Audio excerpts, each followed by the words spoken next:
Key from Julian Campbell Foundation, and in today's video, we're going to be talking about three main things that we've learned working with children to really empower them in managing their mental health and well-being. And so, if you are watching live, whether you're watching live or you're watching on a rerun, thank you for making time for this conversation. And it's a really important conversation, one of the most important conversations we can have.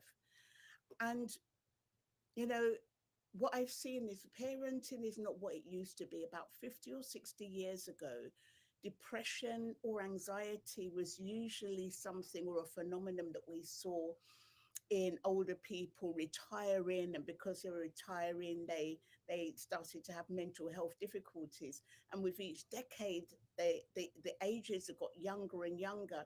And during the pandemic, it's not uncommon to see young people 3 or 4 years old go into accident and emergency with panic attacks, having body issues, eating difficulties or problems, bulimia, anorexia. And, if you are somebody that cares deeply about the next generation, like I do, it's just really concerning to see that these mental health challenges are happening earlier and earlier. And it's really difficult for a young person to articulate what they're dealing with. Anxiety looks like anger, and sadness shows up as silence. And we're left guessing and trying to figure out, like, what is going on with my child. And so today we're going to talk about three sections, like emotional coaching, how we've learned how to do this, setting boundaries, and also daily habits that we can put in place now that will really transform things. And emotional coaching, I mean, this one is a game changer. And some of you would have seen me talking about the JCF mood map. So mood is a mixture of two things, like how much or how little energy you've got and how you're feeling in that moment. Are you feeling really, really negative, or you feeling really, really great? And it's those two things, how much or little energy you've got and how that degree of pleasantness, like feeling great or feeling rubbish, that gives you the mood in the moment. And what we've seen is that when we give our mood map to young people, it really helps them identify where they are. Because once they see where their mood is, they feel safe and heard. And then it's easier for them to, or easier for us to support them or empower them in moving their moods. So this is the JCF mood map. So we've got like the energy, the high energy moods at the top, the yellow and the red. And we've got the low energy moods at the bottom. We've got the blue and the green. And so, really, when anything happens, it's really, really good for them to identify where they are in the moment.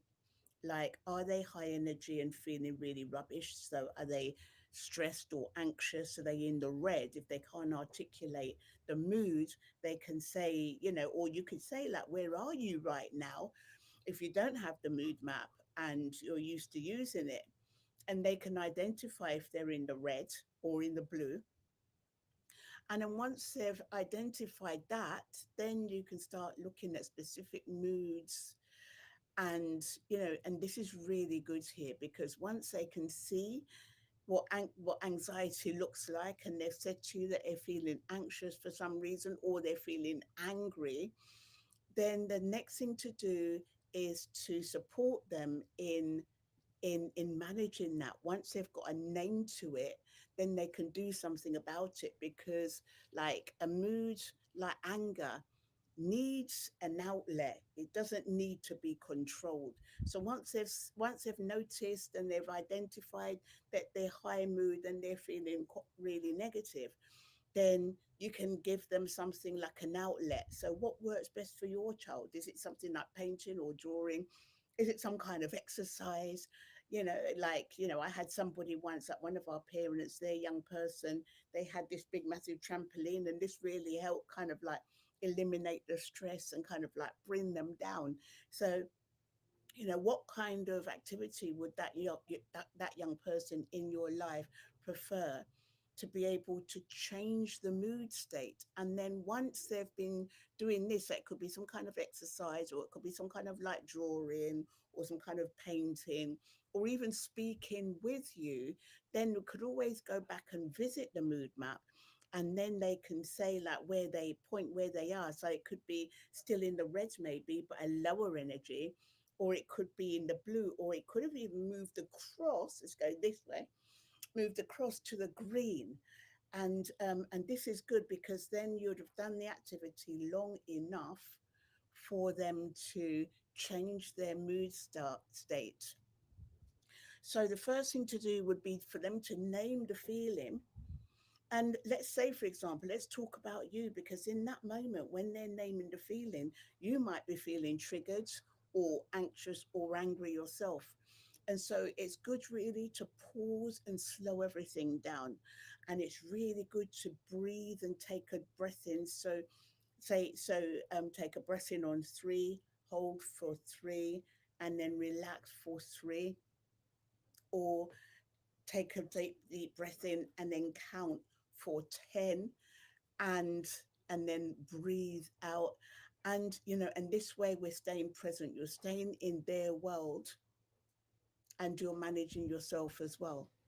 So let's say, for example, that they said that they're angry and they've identified themselves in the red part of the map.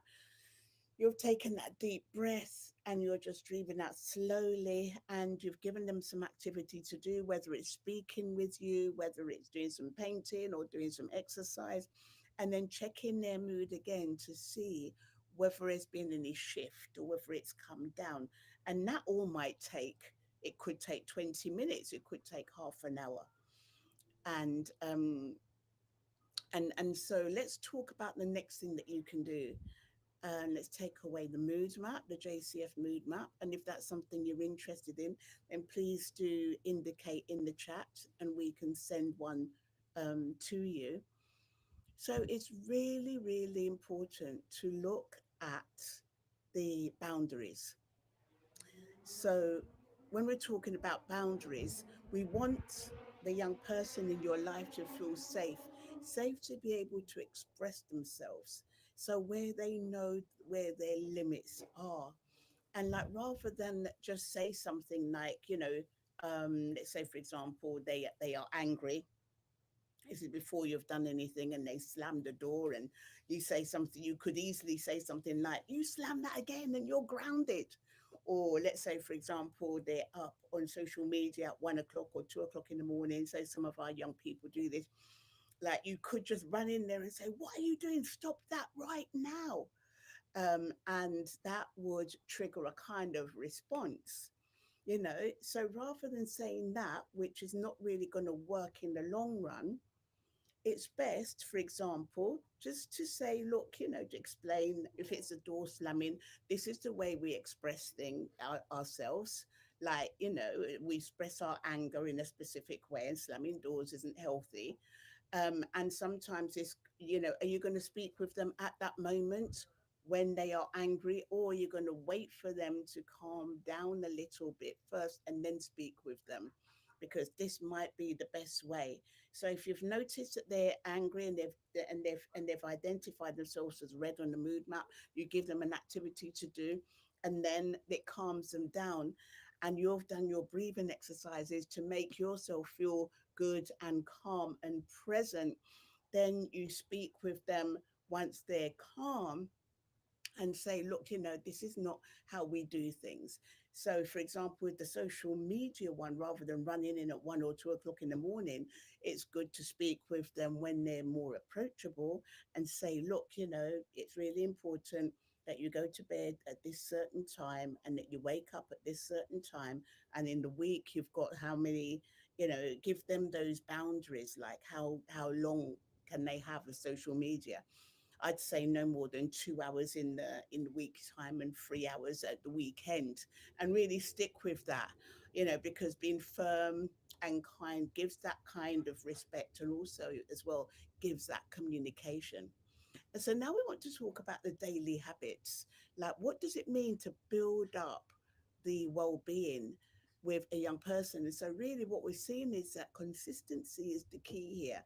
So, whatever you're doing it every day because you're building up in that way, you're building up the emotional intelligence, you're building up the resilience. And in a fast changing world like this, the emotional intelligence and the resilience are the things that are really going to help our young people, because young people with higher amounts of emotional intelligence and are more successful. They're the ones that get the promotions. They're the ones that have happier lives. They're the ones that get on with their family members, and they're learning everything from us as their role models, and how we behave and how we carry ourselves. So, the last thing we're going to talk about in the daily habits, whatever it is, for example, could it be a morning check in before they're going to school? Or, I mean, I know now's the summer holidays, but like, what are you going to be doing today? Like, what kind of mood are you going to be in today? Because, like, we think that we're at the effects of things, but they can actually, we can encourage and use this as well. Like, how are you going to be today? Oh, I'm going to be really happy. I'm going to be courageous. And really setting the tone of the day. What needs to be done and who do they need to be? And also having a little check in on the mood map together, you saying your mood and them saying their mood. So that needs to be a regular thing. So if you're doing that first thing in the morning, then do that every day, first thing in the morning.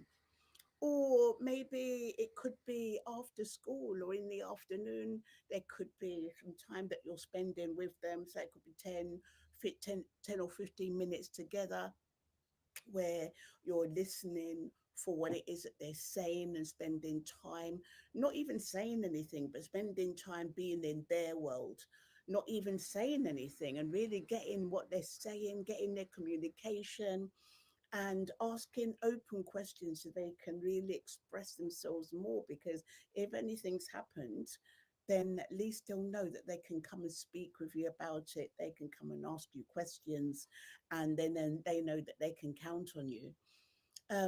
Research shows as well that young people that are present at 5 or more meals a week, that they are better balanced, that they have higher degrees of emotional intelligence, because they're sitting down, when you're sitting down with your family members and they're talking about their day and you're talking about your day. No mobiles in that conversation. It's really important, because like in those conversations they're learning from you. And if you're sitting there on your phone, then that's not the real that's not the message that you want for them. So they're modeling from you. So no mobile phones, and you're all talking about what kind of day you've had and what you've dealt with, and really listening for. And again, it's not just a once a week, it's something that needs to be consistent every day, because the more you put into the young person into in your life, listening to what they would to what's going on and engaging with them, then the quicker you'll see the results. You'll be able to you're really developing them and their resilience and their emotional well-being and their emotional intelligence. It can even be gratitude. So what can they what can they be grateful for? And this can be a daily practice. And some parents that I talk with, like, instead at bedtime, they spend time with their young people at bedtime. Doesn't necessarily have to be like reading a bedtime story, anything like that. It could be, but then, like, it's a really great time of the day. The whole day's passed and the young person can share that time with you, what their day's been like, what are they dealing with, and what are their plans for tomorrow. And a lot of young people really like that.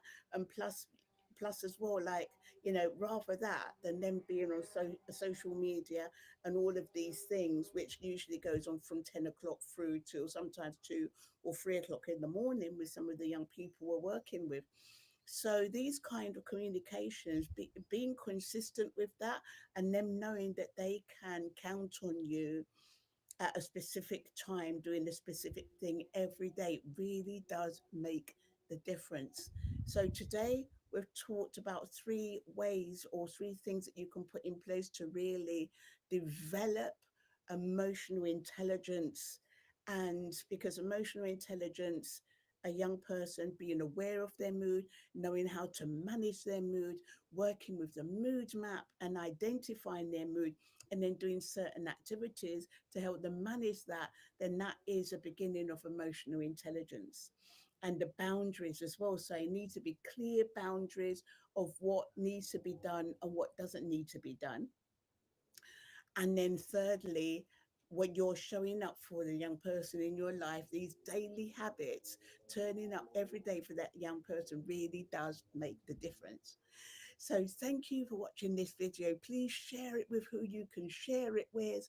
My name's Jackie and I'm speaking on behalf of Julian Campbell Foundation. We work in different countries with young people that are suffering from stress, anxiety, and and we help them, give them the skills that they need to be able to manage themselves and give them the skills that they can use for life to manage their mental health or well-being. So thank you for watching this video. Please do share this video.